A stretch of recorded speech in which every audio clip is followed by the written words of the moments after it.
Okay, get this. A man, 94 years old, probably one of the wealthiest people ever, loses $28 billion in just 2 months. His net worth tanks like from $169 billion down to $141 billion.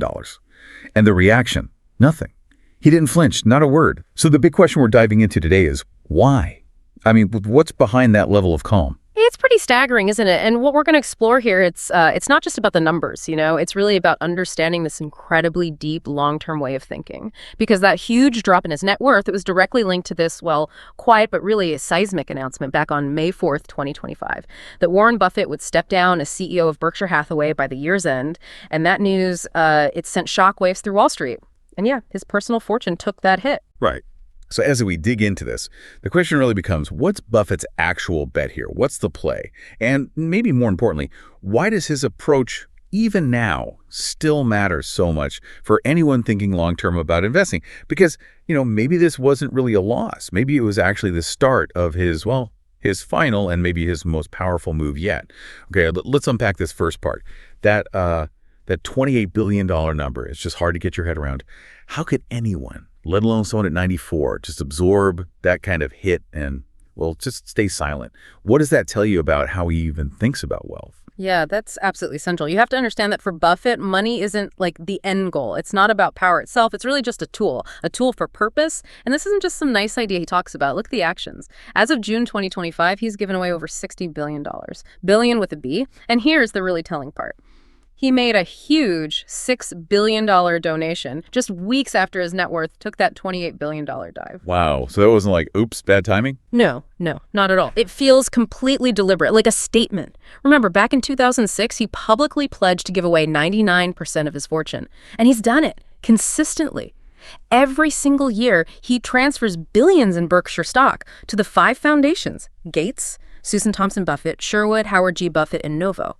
And he does it so quietly. No big press conferences, no fanfare. It just happens. Reinforces the whole philosophy. So seeing him do that, even when his own numbers are down, what's the deeper principle there? What does that say about his definition of success? Well, it tells us that for him, wealth itself is, it's volatile, comes and goes with the market, but his values, those are bedrock. They don't change. He lives by these incredibly consistent principles. I mean, think about it. Yeah. He set a goal way back to be financially independent by 35. Right. Achieved it in his early 30s, by the way. And he still lives in the same house in Omaha he bought in 1958 for what? $31,500. So he measures success differently. It's about time. It's about clarity of thought. It's about integrity.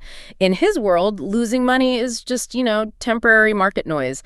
But losing your purpose, losing your way, that's permanent. That's irreversible. That's definitely a different way of looking at things, a different compass.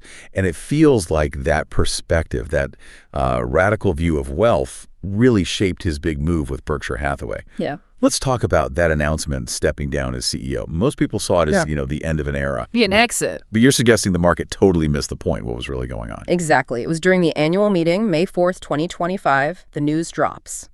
He's stepping down by year end. Greg Abel takes the reins. And the market, it reacted instantly.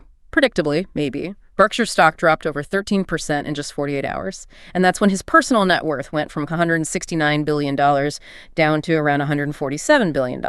And then you add in that $6 billion donation soon after, bringing it to $141 billion. The headlines screamed about the loss, the drop, but they seemed completely focused on the immediate effect. They missed the strategy behind it, the long game. So it wasn't about giving up control, but maybe securing it. Yeah. For the future. Precisely. You have to connect it to how Buffett thinks about leadership. He's always argued that real strength isn't in one indispensable person, some charismatic genius. It's in building solid systems, a resilient culture. He essentially made himself replaceable on purpose. Greg Abel, he's been with Berkshire for over 20 years? Yeah, long time. Running the non-insurance side since 2018. Right. He wasn't just picked out of a hat. He was groomed, carefully chosen specifically because he embodies that unique Berkshire culture, the decentralization, the long-term focus, the absolute obsession with trust. Buffett started laying the groundwork for this exact moment way back in the 2000s. He slowly handed off responsibilities, watched how things ran, tested the system, and his silence when the stock dipped. That just showed he wasn't worried about the next quarter's numbers. He was thinking about the next, quarter century for Berkshire. The bet wasn't on a stock or even just on Abel. It was a bet on the system, the culture itself. He really does operate on a different timescale, doesn't he? It's not just long-term, it feels like generational thinking. How does that play out in the kinds of companies he actually invests in? That's a great point. Think about 2025. Everyone's buzzing about quarterly earnings, AI breakthroughs, geopolitical instability.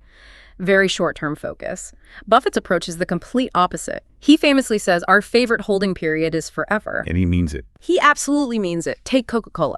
He started buying that back in 1988. Still holds over 400 million shares. Gets nearly $800 million a year just in dividends from it. Wow. Or Apple, a tech giant, right? He jumped in big back in 2016, held on through all the ups and downs. Now it's Berkshire's biggest single stock holding.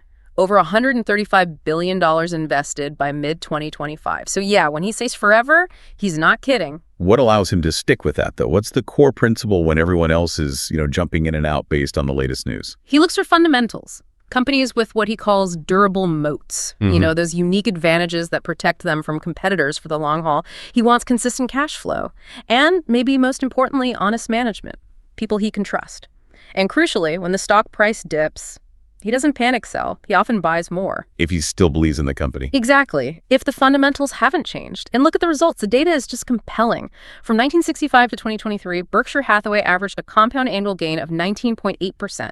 That's nearly double the S&P 500's 10.2% over the same period, almost 60 years. Incredible compounding. It is. And it's not about hitting home runs every year. It's about patience. And here's that kind of mind-blowing statistic. Something like 95% of his total wealth was actually accumulated after he turned 65. Wow. 95% after 65. Yeah. It just shows you compounding needs time, decades. You have to stay in the game patiently. So it really sounds like Berkshire itself isn't just built around Buffett the man. It's built around an idea, a philosophy. How does Greg Abel, the successor, really fit into upholding that idea? He fits perfectly, almost by design. Greg Abel is the confirmed successor, And his style, quiet, operates behind the scenes. Low-key, that's exactly why Buffett chose him. Abel seems to truly embody the culture Buffett spent his entire life building. Berkshire runs differently. There aren't strict budgets dictated from the top or complex strategic plans. It's built on trust, giving managers autonomy, long-term alignment, basically letting smart people do what makes sense. And Abel has shown that for decades. Rational, long-term thinking, low ego, managing huge operations without needing the spotlight. Okay, that makes sense in terms of the internal logic. But still, the market reacted pretty negatively, didn't it? That stock drop was significant. Was that just Wall Street being short-sighted, or is there more to it? Well, it definitely highlights the difference between market psychology and maybe fundamental long-term value. Buffett's silence, him just letting the stock fall without saying a word, it kind of signals his core belief here. He believes real leadership, the strength of what you've built, isn't measured when you're standing there giving orders. It's measured when you're absent. Can it sustain itself? So his gamble isn't just on Abel, the person. It's on the whole system, the culture. He talks about it like planting a forest, right? The real test isn't planting the seeds. It's whether that forest grows, thrives, and sustains itself long after the planter is gone. His legacy isn't about his name being on the door forever. It's about building something that truly outlasts him. Okay, let's circle back to that reaction, or lack thereof. He loses $28 billion publicly in 2 months and says nothing. In today's world, with social media going crazy over every tiny market move, that silence is it's striking. It's so unusual. It really is. And I think what you're seeing there is one of Buffett's, let's call them psychological superpowers. Emotional discipline. This isn't new for him either. Look back at history. 2008 global financial meltdown. He was buying aggressively.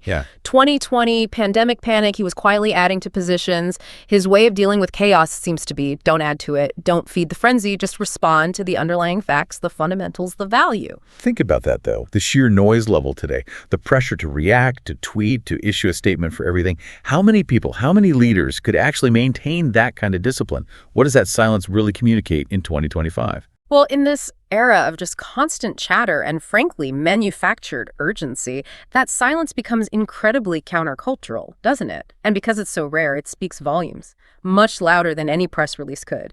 Buffett isn't just teaching people how to invest their money. He's implicitly teaching us how to invest our attention. It demonstrates this radical level of self-trust, staying rooted in your principles regardless of the noise. Remember his famous quote, "The stock market is a device for transferring money from the impatient to the patient." Right. Classic. Well, maybe the deeper transfer, the real one, happens through that silence. It signals, I know what I'm doing, I trust my analysis, I don't need your validation or approval right now. That shows a kind of emotional wealth, maybe, an inner stability that no market fluctuation can touch. So pulling all these threads together, the huge philanthropy, the carefully planned succession, the incredible patience, the quiet discipline, it really doesn't feel like he's just winding down or retiring in the usual sense. It feels more like the end game. The combination of a strategy he started decades ago. What is the final bet here? What's the ultimate play? I think that's exactly right. At 94, he's clearly not chasing more money, more fame. He seems to be orchestrating the final deliberate moves of a grand strategy, one that started, over 70 years ago. All these actions we've talked about, that $6 billion donation right after the drop, the timing of the CEO transition, the silence, and they feel like deliberate signals, like he's finishing his design, putting the final pieces in place. And don't forget that statistic. 95% of his wealth came after age 65. It underscores just how long-term his vision always was. And the impact feels bigger than just Berkshire or his own fortune, doesn't it? Seems broader. Oh, absolutely. Step back and look at the wider influence. The Giving Pledge, for instance. He co-launched that, and it's inspired, over 240 billionaires now, to commit most of their wealth to charity. So his legacy fundamentally seems to be about impact, not just inheritance. He's made it crystal clear. Ego is never the point. So the final bet, it seems to be on principle. On the idea that real value, financial, ethical, cultural, can last. It can survive way beyond one person's lifetime if you protect it. With clarity, with humility, with intention. And maybe the biggest paradox is this. The man who built arguably the greatest fortune ever is now using his final moves to show how little he actually needs that financial power to stay true to himself. So no, this isn't retirement. It really is succession by design. And that final bet, it's not about the money anymore. It's about time, it's about trust, and it's about quietly passing on a core set of beliefs to the next generation. It's quite a story. Warren Buffett's journey really goes beyond the billions, doesn't it? What we've really unpacked today is this quiet, deliberate philosophy, one that kind of challenges everything modern finance screams at us about speed and reaction.